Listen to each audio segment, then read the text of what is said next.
সন্ধ্যার নাস্তায় যদি হয়ে যায় এরকম গরম গরম মোগলাই পরোটা, তাহলে খেতে কার না ভালো লাগে। তাই আজকে সন্ধ্যায় নাস্তা হিসেবে বানিয়ে নিয়েছি মোগলাই পরোটা। সম্পূর্ণ ভিডিওটি দেখতে আমাদের সাথেই থাকুন। হ্যালো ফ্রেন্ডস, আসসালামু আলাইকুম। কেমন আছেন সবাই? আশা করি ভালো আছেন। আমরাও ভালো আছি, আলহামদুলিল্লাহ। আজকে সন্ধ্যায় নাস্তায় কী খাবো করতে করতে তো হঠাৎ মাথায় এলো যে আজকে মোগলাই পরোটা বানিয়ে ফেলি। তো সন্ধ্যায় যদি হয়ে যায় গরম গরম মোগলাই পরোটা, তাহলে খেতে খারাপ লাগবে না।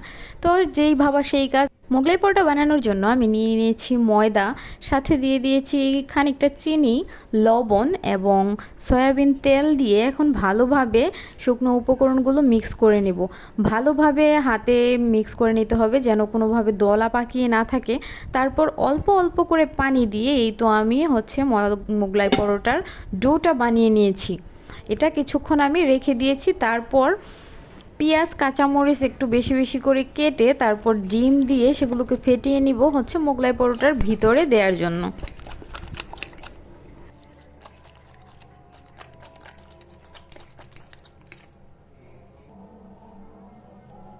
এই তো লবণ কাঁচামরিচ পেঁয়াজ দিয়ে ডিম ফেটানো শেষ। আমি প্রথমে 2টা নিয়েছিলাম, তারপর আরও একটা ডিম এখানে অ্যাড করেছি। তারপর আমি চলে এলাম ওই ডোটা নিয়ে। এখন আমি একটা একটা করে মোগলাইয়ের রুটি বানিয়ে সেগুলো বেলে বেলে তারপর ভিতরে ডিম আর পেঁয়াজ মরিচের যে মিশ্রণটা ওইটা দিয়ে দিয়ে ভাজ করে নিব। প্রথমে সবগুলো একসাথে বানিয়ে রেখে দেব, তারপর একে একে ভেজে নেব।